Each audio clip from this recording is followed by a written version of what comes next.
குடியாத்தம் நெல்லூர்பேட்டை பகுதியில் அரசு உதவி பெறும் பள்ளியில் மாணவ மாணவிகளுக்கு மலர்களை தூவி உற்சாக வரவேற்பு.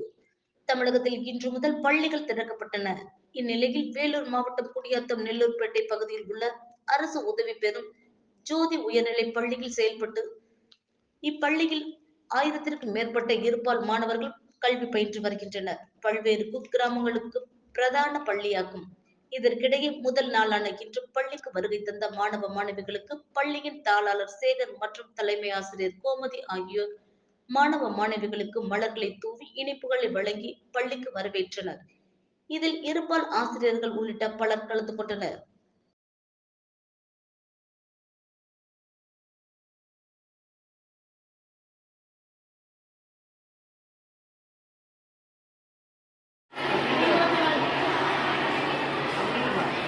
போக மாட்டாங்க.